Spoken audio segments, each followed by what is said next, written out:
Hello and welcome back to the Masonic Roundtable, a weekly program where Masons from around the world get together to talk about Masonic news and opinions in a friendly and social manner.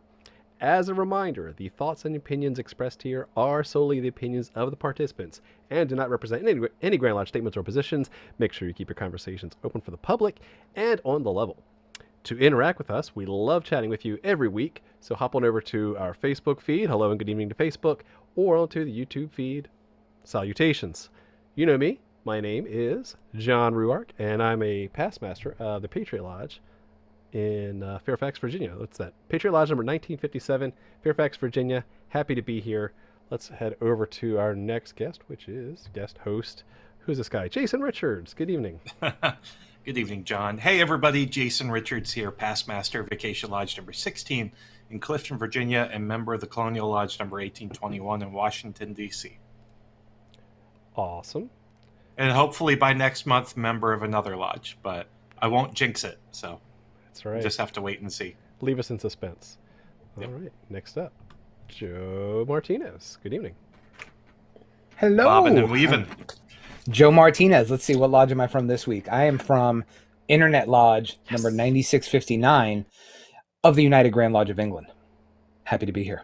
Under the jurisdiction of the Grand Lodge of England. United Grand Lodge of England. I said Which that. is why you will never join OES. Ding, ding, ding. Spot on, my friend. Spot on. All right. Last but not least. Beautiful loophole. So far tonight, we have the one, the only, Juan Sepulveda. Good evening. Good evening, everyone. Juan Sepulveda here from Orange Blossom Lodge number 80 and the brother behind thegentleman'sbrotherhood.com. Good to see you all tonight.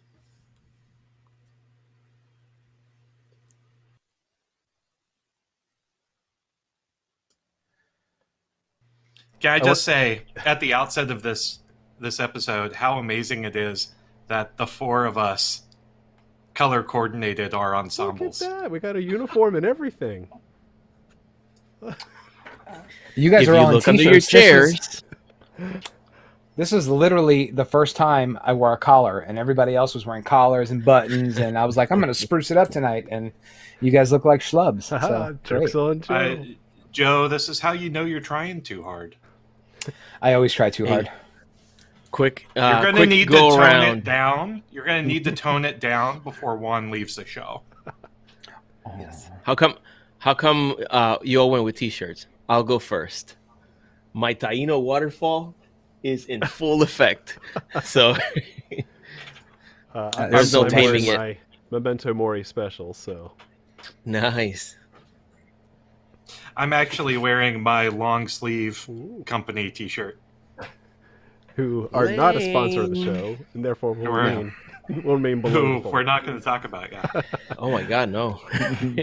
All right, before we get into tonight's episode, we have two special announcements. First one, thank you very much for the patrons who've been supporting the show over the years. You guys are awesome for getting this tech and equipment going, hosting costs and all that jazz. I want to thank you very much from the bottom of our hearts. And if you'd like to support the show, head on over to patreon.com/the Masonic Roundtable. And we love to see you over in our little private space where we get to talk about nerdy, esoteric stuff. So that'd be fun. Second thing, free to everyone, is something that we are rolling out as early as, what is this? Next week. We have the Found Symbol. Host of the Masonic Roundtable will be doing a show-by-show analysis of the symbols, Masonic signs and pictures and cool things hidden inside of Dan Brown's The Lost Symbol on Peacock, which will be airing Thursday, September 16th.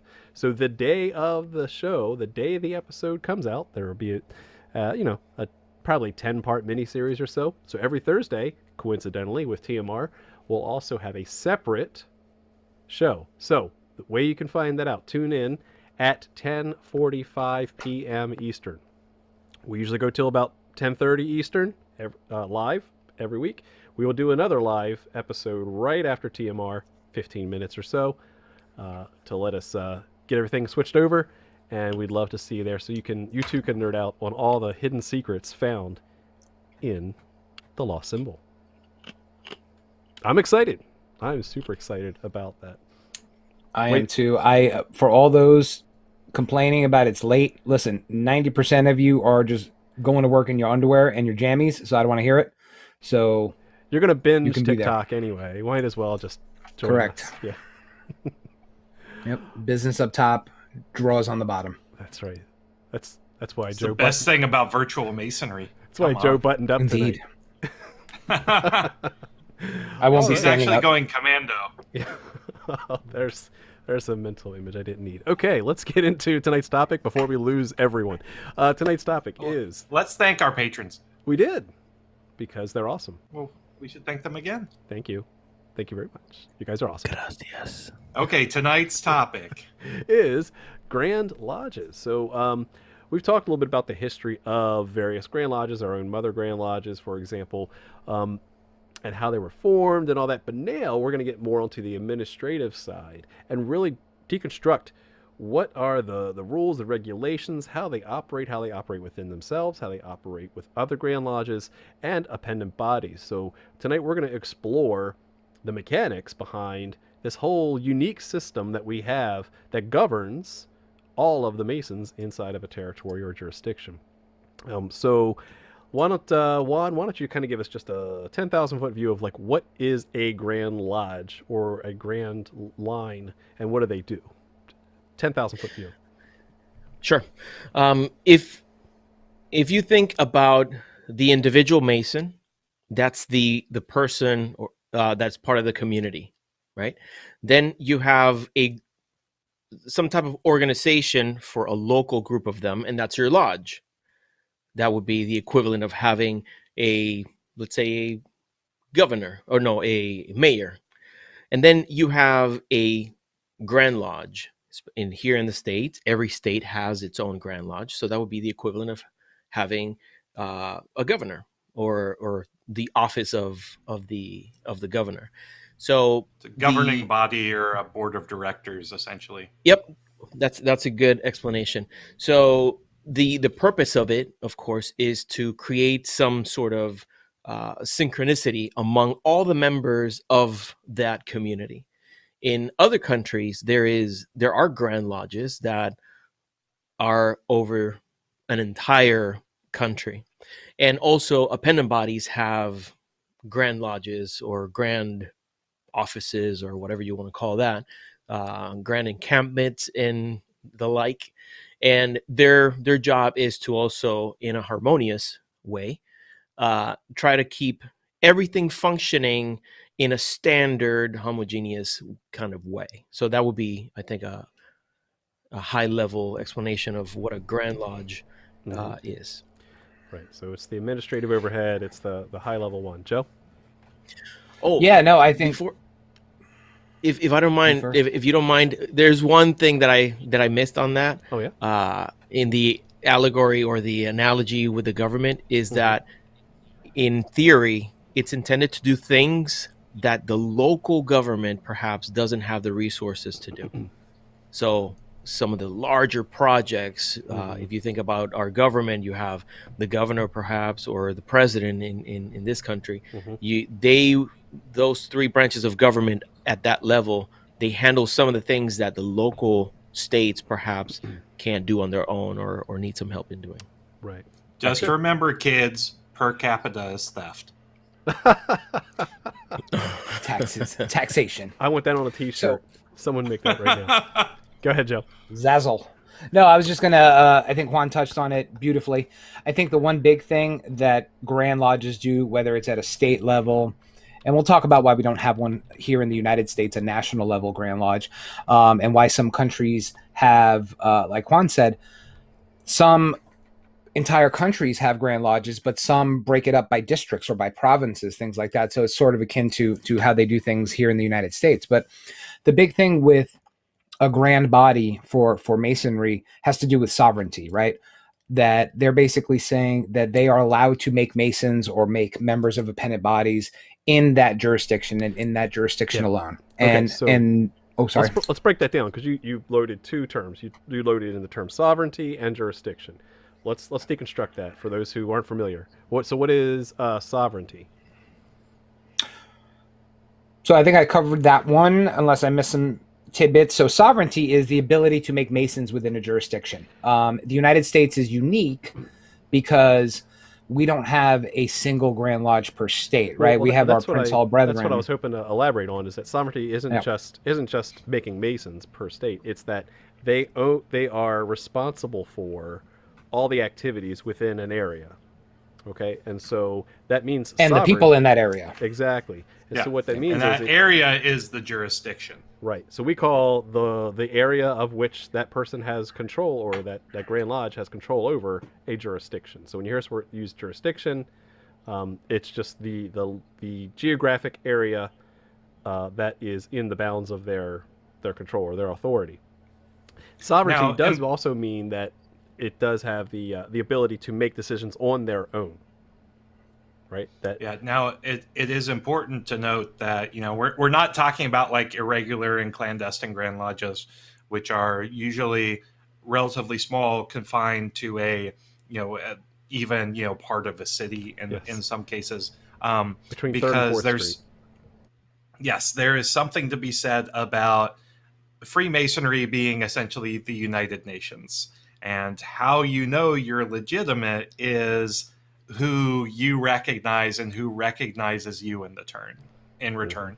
And so you have all of these independent sovereign bodies operating throughout the world, and it's like the Masonic United Nations, UN. And exactly. So you have your Grand Lodge, whether it be the regular standard Grand Lodge, or the Prince Hall Grand Lodge in the US, and that regularity, ultimately there's a lineage, and your Grand Lodge got their charter from another Grand Lodge, etc. But it's all about who recognizes who is legitimate.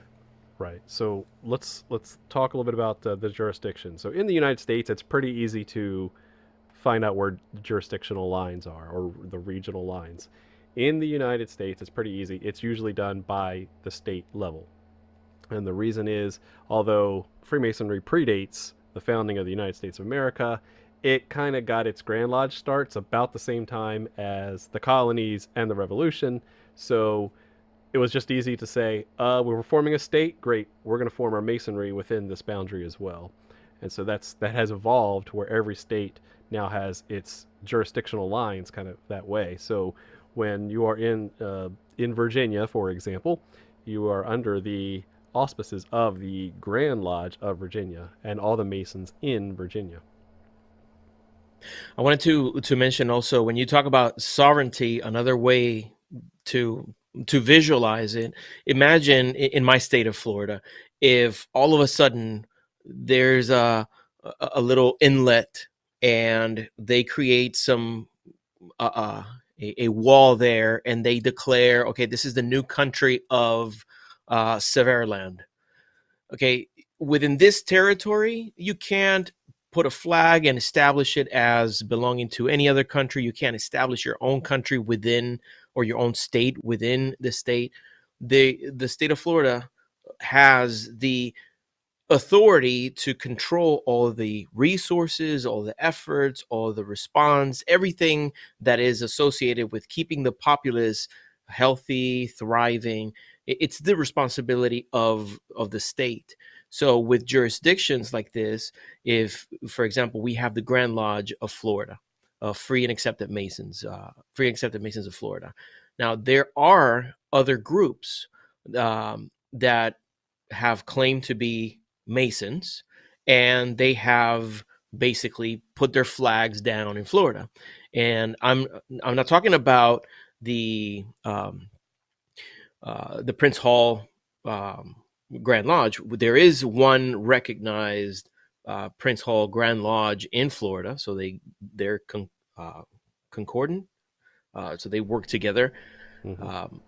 But there are all these other offshoots of people that might have gotten upset at the way things were done in one group, and they established their own. Other people just picked up books and watched movies, and they decided, oh, we want to start our own Grand Lodge. Well, that part of maintaining the sovereignty of that territory and the H's, the power to maintain that cohesiveness lies on the shoulders of the governorate authority. In this case, in Florida, would be the Grand Lodge of Florida.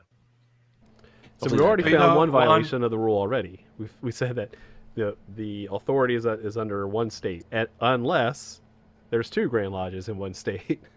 Well, Or yeah. most of the United States, we have amity across the Most Worshipful Prince Hall Grand Lodges that are Prince Hall affiliated, and the regular, the mainstream, whatever you want to call it, the other predominant Freemasonry that exists as well. So that could cause some conflicts, but over the years that dust has settled.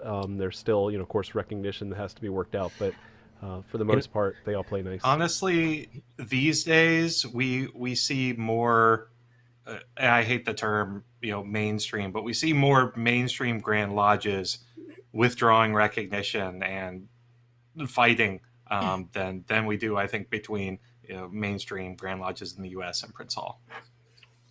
In all honesty, this is a simple topic to explain, which is why we have 3 or 4 episodes dedicated to exploring the differences of amity and recognition and clandestine masonry. So we encourage, if you're new to the program, or if you haven't seen those episodes, including, I want to say 100, episode 100, I want to say was clandestine masonry. So episode 17 was clandestine masonry. Episode 100 was racism in the craft. But the two go hand in hand. Yeah. Well, we go deep into the conversation on 100 as well. So go check it out. You catch up on the easy to explain nuances of that topic. I don't understand how I remember these episode numbers. That was so 7 years ago. Eidetic memory of yours. Okay, so we got jurisdiction down. We've got sovereignty down. Let's talk a little bit more about this act of diplomacy that has to happen. So if each Grand Lodge is responsible, has the authority over its own territory of that state, how do they play nice? Why would they interact with even a neighboring state? What's there to benefit? Why don't you just put up the walls and say, leave me alone and let me do my own masonry? What is there to gain from acting like this UN, this confederation of jurisdictions? What's all behind that? Joe? Sure, since I'm the guy who looks like he has the answer. I would say that, yeah. I would say that, a good answer is, Freemasonry, one of the rights and benefits you have as a Freemason is the right to travel and to visit other lodges. And Freemasonry was never designed to belong to just a city or just to a state or to a country or even to a continent. Freemasonry is a worldwide fraternal organization. So you have to have the ability to travel and to meet other brothers, and you have the rights to go into other lodges. So that talks about some of the things that make all of these organizations similar or have the ability to recognize one another. The simplest term we could use is the landmarks, right? Even though that's not a fun topic for me because every jurisdiction has different landmarks, but there are some basic landmarks that all of these jurisdictions agree to abide to Until be they able to change. recognize one another until they change, or somebody gets a wild hair and changes it. But there are some common criteria for Masons across the board that allow them to recognize one another, and that's both from regular / mainstream to our Prince Hall brethren and vice versa, and then across state or national lines. Well, you said something really interesting. If Freemasonry is universal, then why do we have so many different sovereign Grand Lodges? Why don't we have one Grand Lodge to rule them all? So this is a taboo topic. That would make things a lot easier. This is an right? example. This is an example of an innovation that attempted to occur. So what Brother John is talking about is the idea, and this idea did exist right after the American Revolution ended. There was an idea to form a Grand Lodge of the United States. Several brothers and lodges, very prominent people, wanted to form a Grand Lodge of the United States in order to, one Grand Lodge to rule them all kind of thing. You got to remember, there was only 13 states at the time. But that fell through for many reasons, one of which, people did like their own sovereignty. The Grand Lodge of Virginia was one of the first Grand Lodges in the United States. The Grand Lodge of Massachusetts, one of the first. Grand Lodge of Pennsylvania. These three big powerhouses in 18th century Masonry didn't want to give up their cookies, basically, and say, we have to then submit to a higher authority. The neat thing is that the proponents of it wanted to elect George Washington as the first Grand Master of the United States, but he declined because he said, hey, I'm going to go be president. That's a bigger job. You guys sort this out yourselves and let's move on. So that never occurred. I know it's been brought up many times, over the decades, but it's not something that sits well, with these jurisdictions that are very sovereign and like their sovereignty. Well, and when you think of the cultural melting pot that is the United States, just between, you look at places like California or Vermont versus like Texas, Florida, Alabama, there's so many ways to interpret the Masonic experience based on the culture. And I'm not even talking politics, but No. A dress code in Masonry, whether you are in it for the fraternal aspect or in it for the traditional observance or solemnity aspects. Like Masonry comes in so many different flavors, and we are privileged to live in the country with so many different kinds of people and so many different kinds of backgrounds and experiences that breaking things up at the state level enables, a smaller section of people to have, their own flavor of Masonry that fits the cultural construct within which they reside. And I'm glad it worked out that way, because you do get to, again, the big comparison is, federalism of the states compared to like one national body, right? So if we were for us people here in the States, if you were one big state of the United States of America, right, then the same rules would be universal, and you would not get the nuances. You would not get innovations, small I, innovations in Masonry of, different jurisdictional things, different rules and regulations to try. And now with the internet, of course, when one sovereign jurisdiction does something, both positive and negative, it quickly goes throughout the internet, and other jurisdictions are like, "Did you see what they did? I either like it or that was bad. Let's not do that." Right? And you learn very quickly what experiments to run. You either read it on Chris Hodap's blog or you read something like it on the Past Bastard. It's like one or the other. Wow. Well, that's kind of what spurred this topic, right? Is the concept of, jurisdictions that have their sovereignty versus these national level organizations that have that overarching umbrella. And there are organizations within Freemasonry, and especially American Freemasonry, that do fall under that banner. It's just interesting how some things are left to the state, some things let's make this big organization for, and the pros and cons and what's good and what, is not good. So you're talking outside of Blue Lodge Masonry then? Yeah. Because that's after you figure out the mechanics of how that all works, then you have to think about, well, there's other groups of Masons that are nationwide. Do they have a similar administrative structure to them? For example, is there a Grand Commandery of Knights Templar in Virginia? Is there one in Maryland? And is there some sort of body that governs over them? I see. Like a grand encampment. Yeah, there are. Let's start with the easy ones, right? Because Okay. If we're going to talk about appendant bodies, you have those really big easy ones. You have the Shriners, right? Shriners International. That is an international organization, so it's worldwide, and that's an easy one to talk about because they have sovereignty in their local their local temples, in their states, in their regions, and then worldwide. I always like to bring the Shriners up because my mom's been donating to the Shriners for 20 years. She had no idea they were Freemasons. But she's it's a good example of a far-reaching international organization, and they really do have a top-down leadership approach, right? So it's basically a corporation that runs at the top and manages the hospitals and then all of the charities below it. And then you get into some more which is why they're the only quasi-international. Masonic organization that's solvent. Indeed. Mm-hmm. It's good to incorporate. Sorry, go ahead, Joe. No, I was just no, it's a good point. I was just going from biggest to let's bring it down to the local level. So then we have things like national level appendant bodies. We have Royal Arch. So Royal Arch Masonry, and I know we've done numerous shows on that.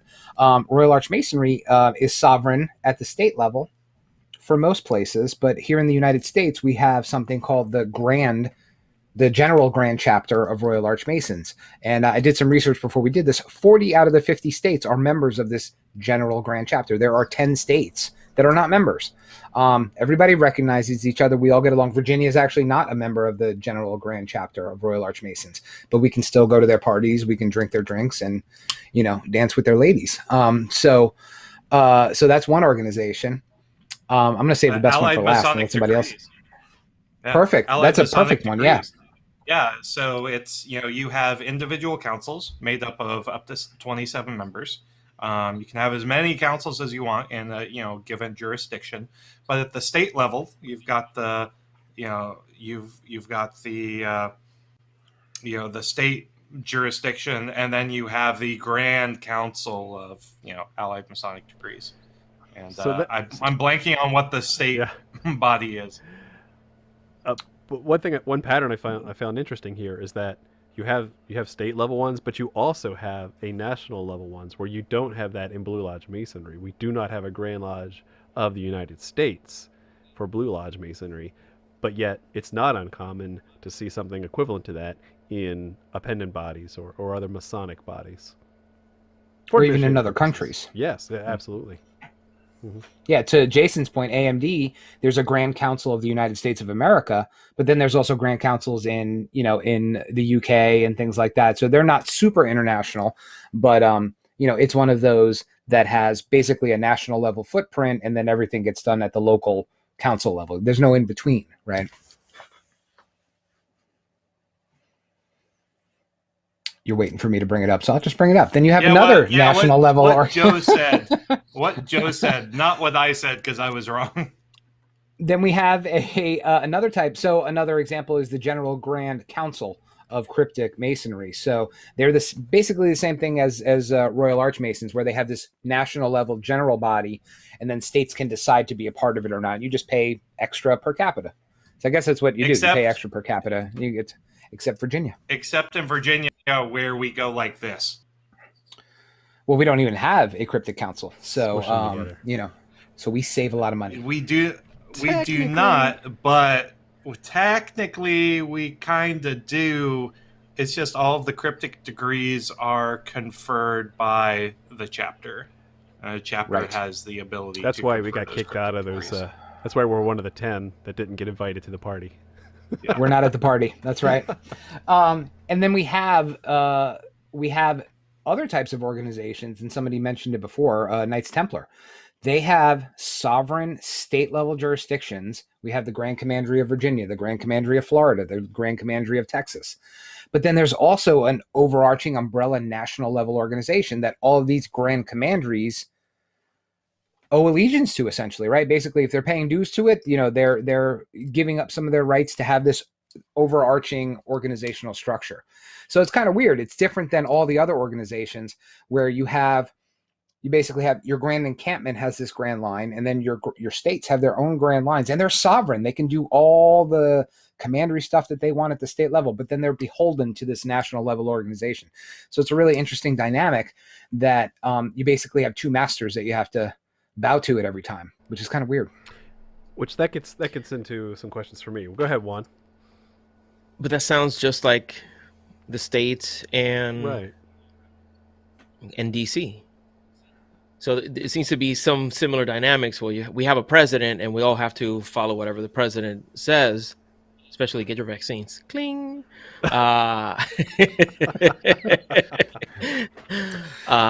Juan, we just but- lost all of our followers in Alabama. And there But- they go.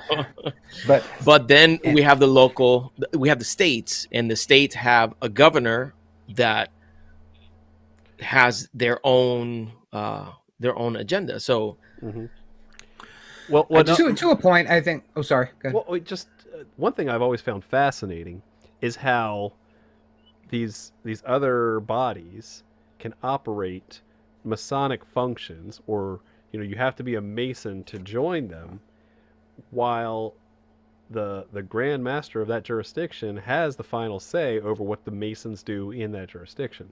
So here's what I mean by that: if you did not get along with the Shriners, for example, say the Grand Master of a state didn't get along with the Shriners, they have Not a hypothetical. they have the full authority to say, any Masons that are in my state do not get to play in that sandbox. So this is where a little bit more of that politics and diplomacy really have to come into account, both positive and negative, because that did happen. As far back as 2018, 2012, somewhere around that time frame, where Grand Lodge of Arkansas and the Shriners International had such a schism that the Grand Master of Arkansas said, and if you are an Arkansas Mason, you are not, I repeat, not allowed to be a Shriner. Obviously causing a huge fuss about, how does that work? If you were a Shriner, can you still be one? And it just became a whole thing. But again, this is why sovereignty is important, because that gave the Grand Master the authority to say that. But also, there were also good men and Masons who weren't part of any scuttlebutt between the two organizations, and were kind of hurt between that. So it really, the whole system works because of diplomacy, right? That we get to have all these other Masonic appendant bodies to operate, because if you tick off the wrong Grand Master, then you could be not allowed to operate within that jurisdiction. Well, that's a great segue into, let's go back to Juan's example of that the Grand Encampment is run like our statehood system here in the United States.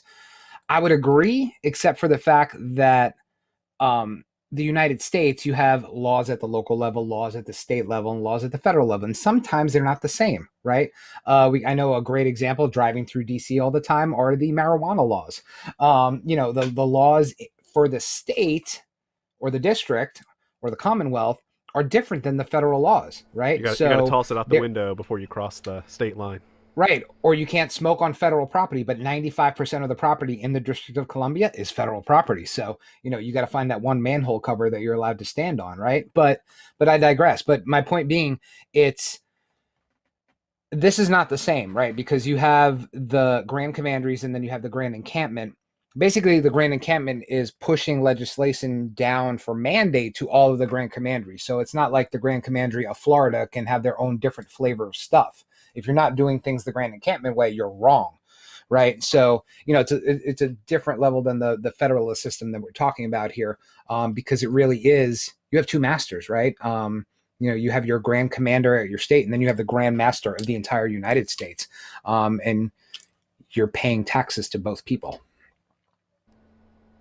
Per capita assessments are theft. But it gets dangerous, right? When you actually have issues, it becomes this struggle of who's right, who's wrong, and we're seeing that even today. There's a lot of stuff going on in the world of the Knights Templar organization, and recognition of what CBCS, and then not recognition, and people who are members of both are kind of caught in the middle. It gets dicey. I mean, they won't be members of both for long if things stay the way they are. So, right. But which way is that pendulum going to shift, though? That's the interesting point there. It's that's what I mean. It's very, it's kind of hard, at least in my opinion. And I've not been a Mason for that long, only 16 years, but a puppy dog's age in today's day and age, right?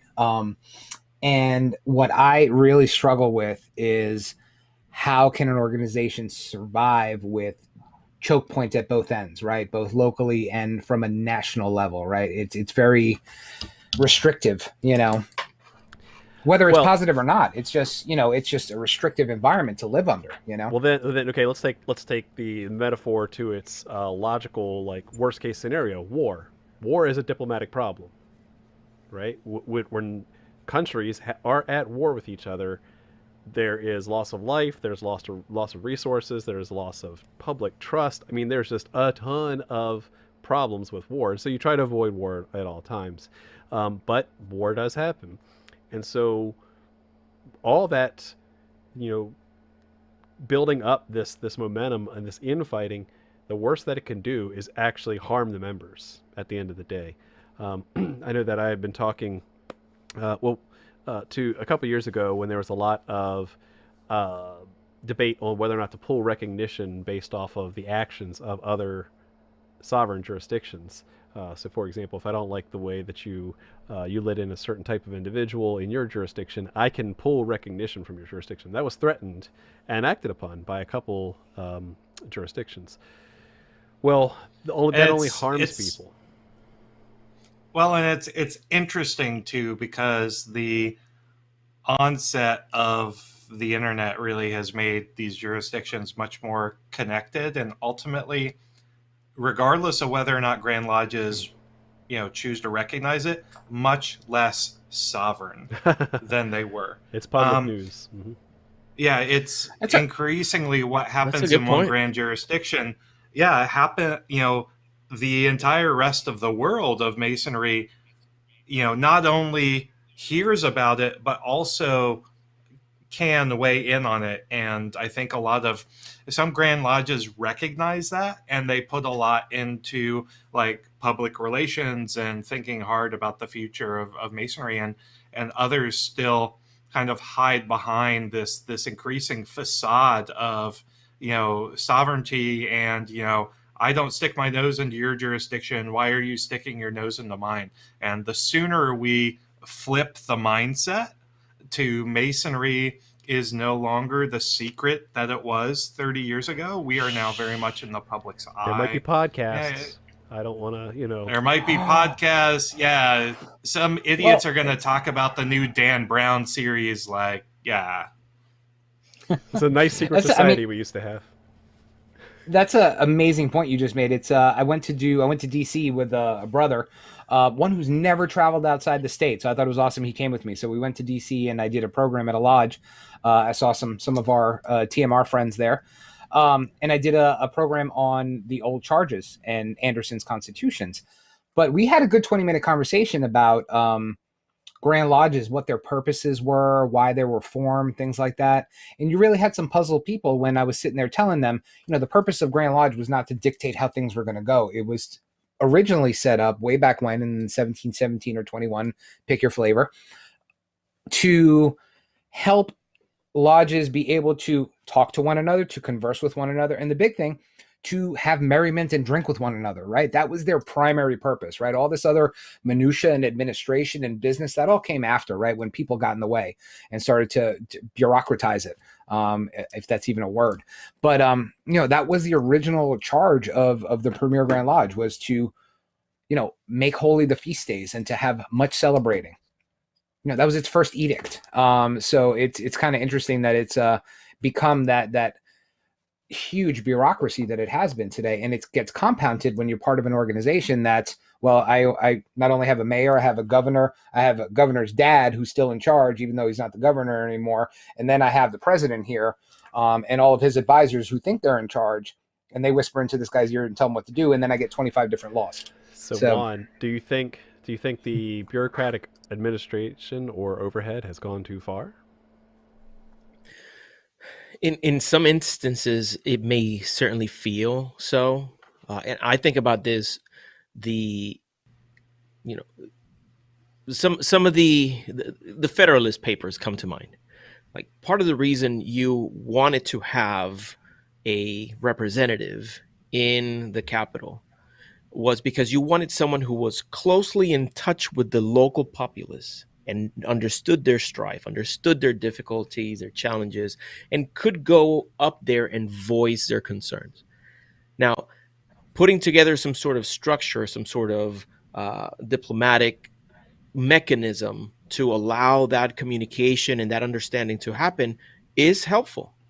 But whenever there's a disconnect and you have, for example, career politicians whose only motivations now become retaining their power or expanding their reach, then you have that big problem of disconnect. People don't even know how much a gallon of milk cost in the local community. They don't know how difficult it is for some communities to get access to fresh food, local fruits and vegetables. So their decision making is happening in a very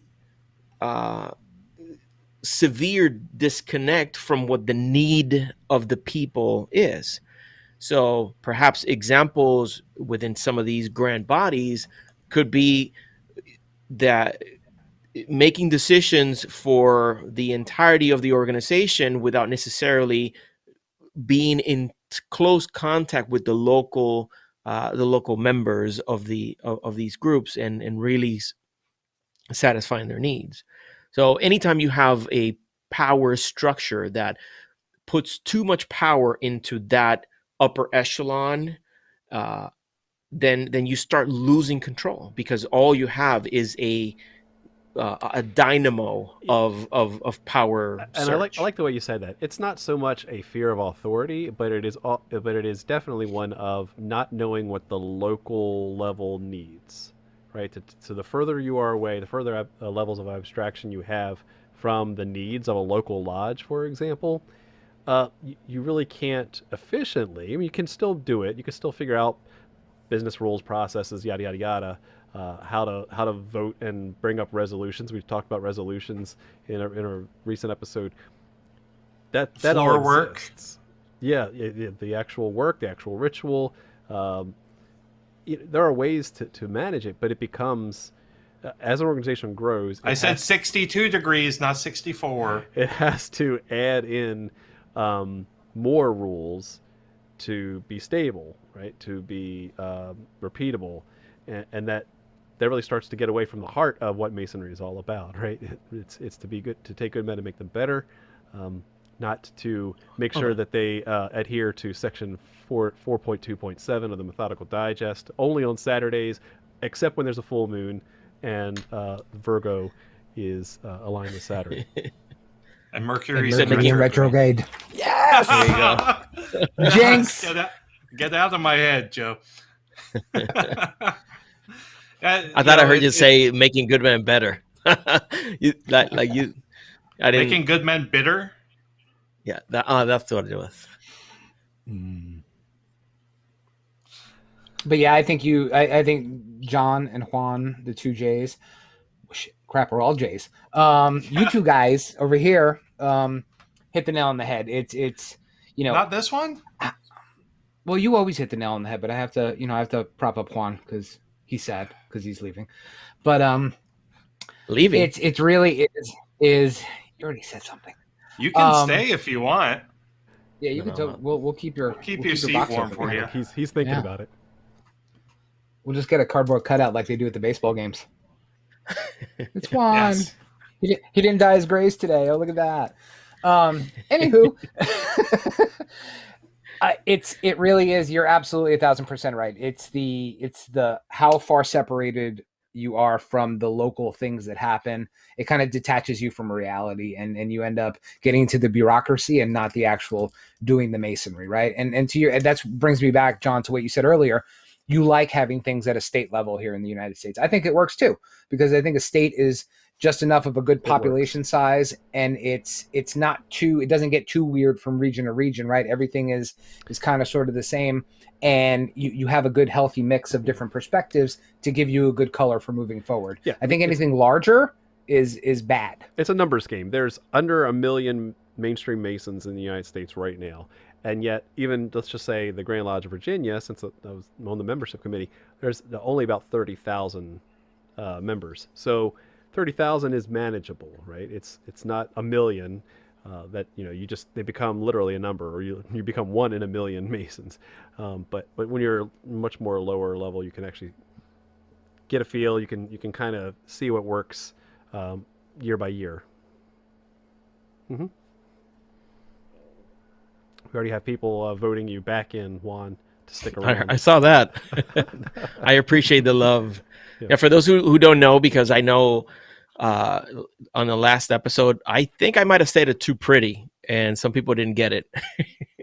I got a little too fancy with the words. I'm leaving TMR. So for those of you who don't know, my last episode is going to be on September 30th, which should be 357.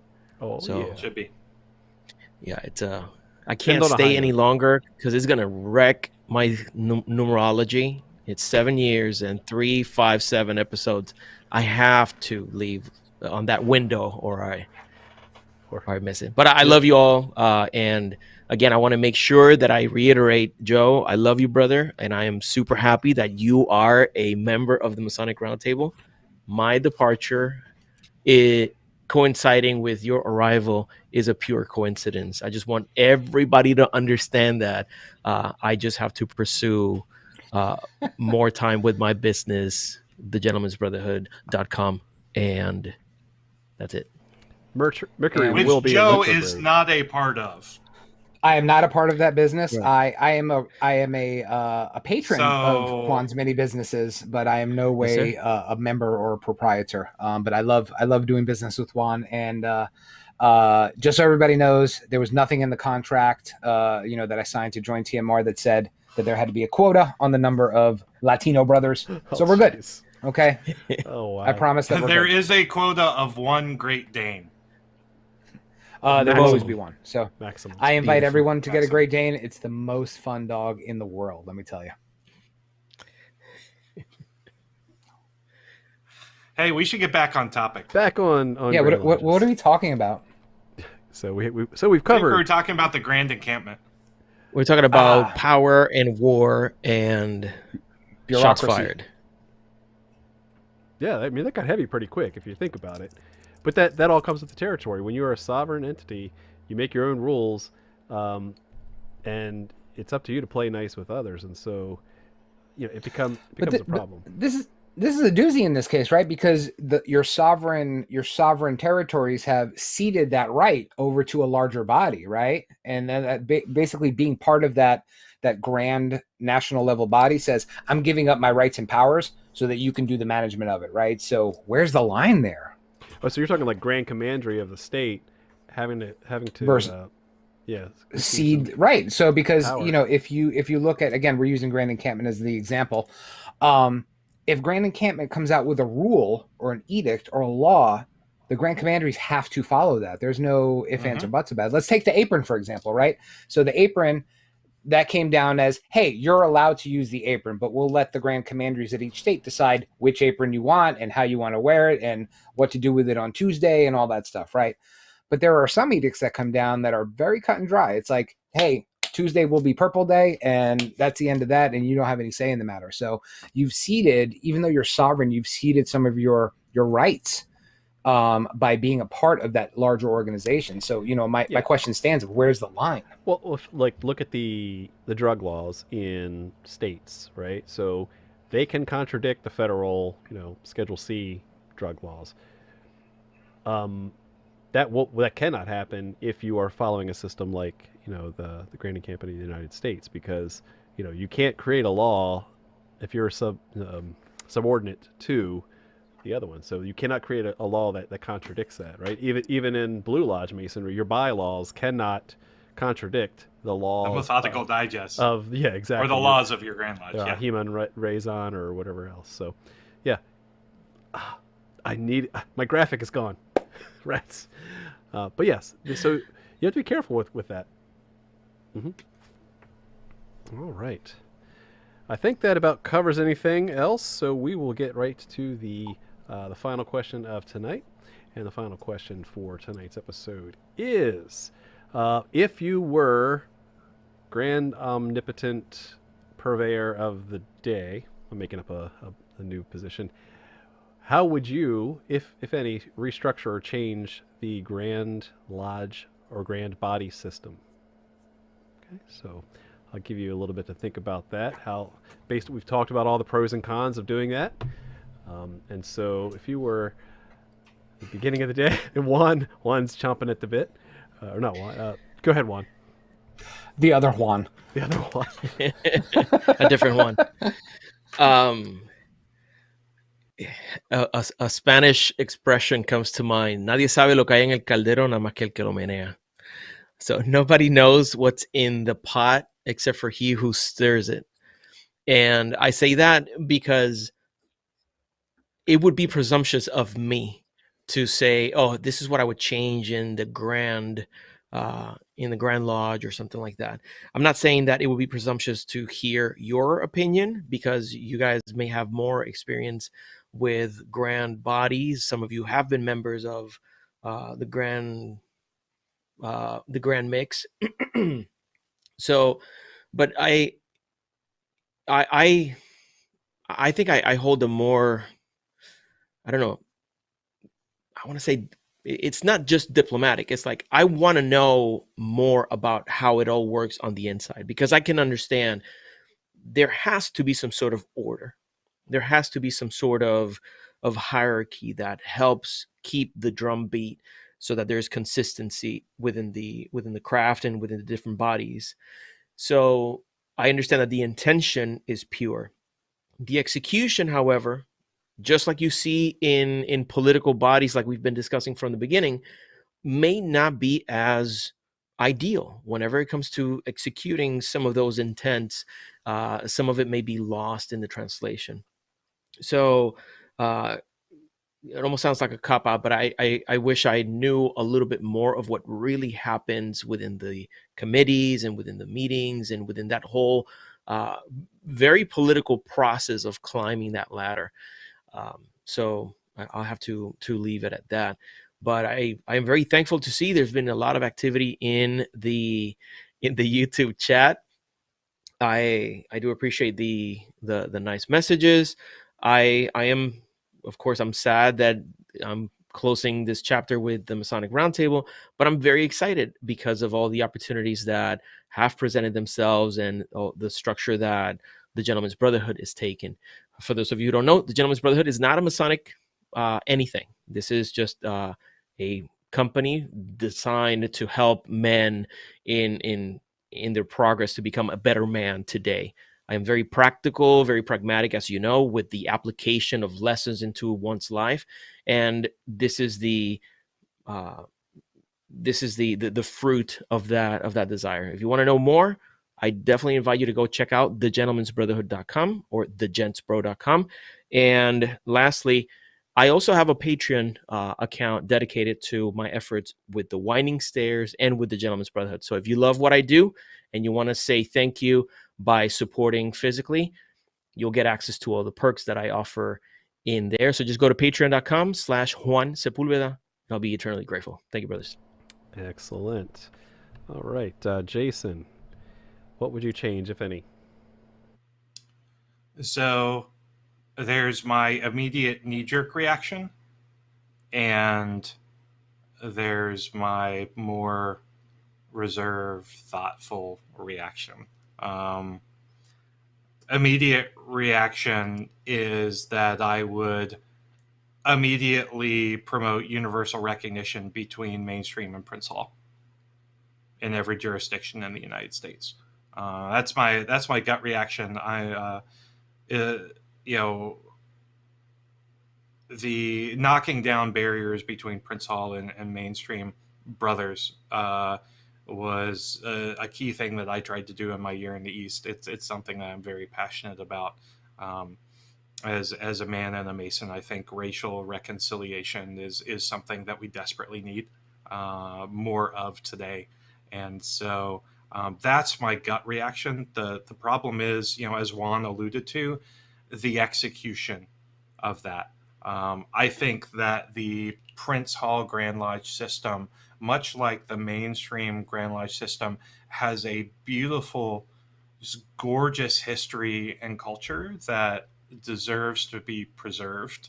Um, and so, instead of, advocating for Prince Hall and mainstream to merge or even universal recognition, I would, if I were, omnipotent Mason of all for the day, I would work to knock down the barriers between the two, keeping them sovereign. But one thing that I think is beautiful, I think it's Wisconsin, and Nick Johnson can correct me if I'm wrong. I think it's with Wisconsin is the only state where you can be a member of both the mainstream Grand Lodge of Wisconsin and the Most Worshipful Prince Hall Grand Lodge of Wisconsin.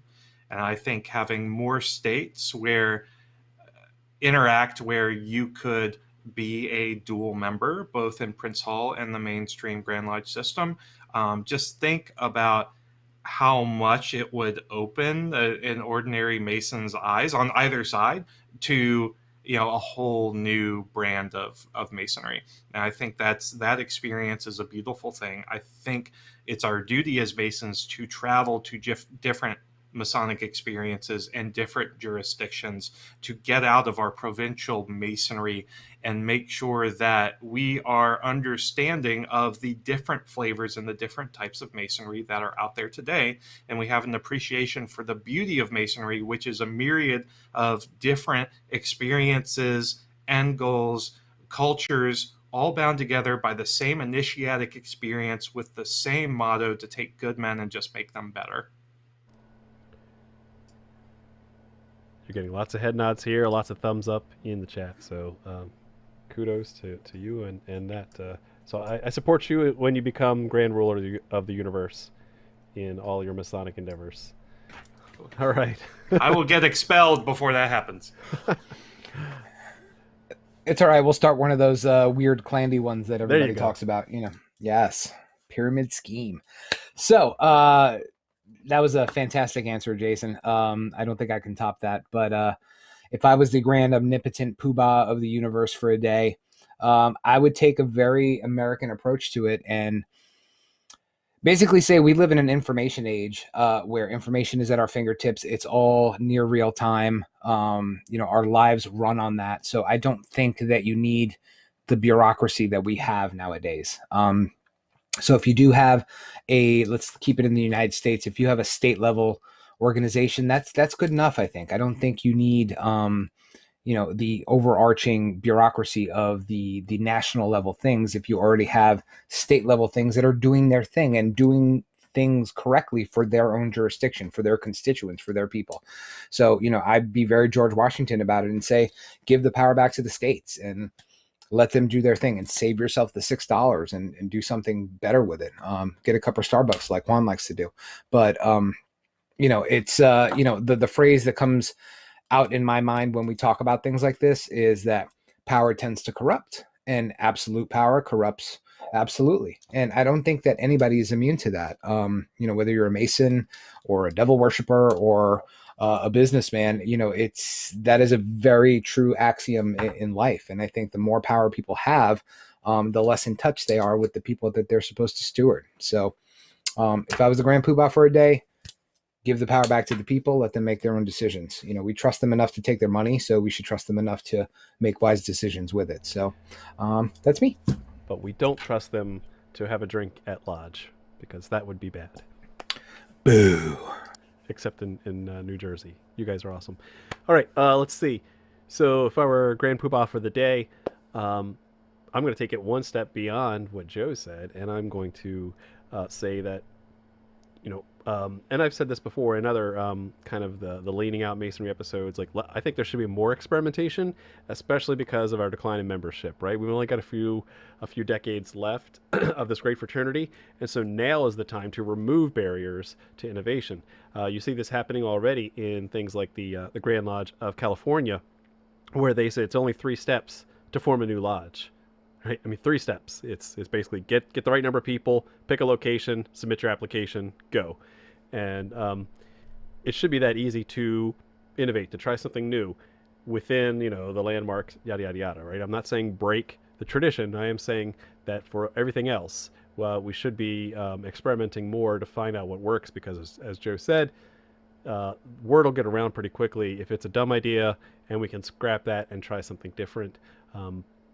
But you know, we're all starting off as good men, and we're all trying to be fraternal as we do that, and that will help promote. You know, I'm a fan of like the phrase "let 1,000 flowers bloom" and see what happens. And then one last thing, do want to remind everyone to head on over here next week, right after TMR, at 10:45 Eastern, 9:45 Central.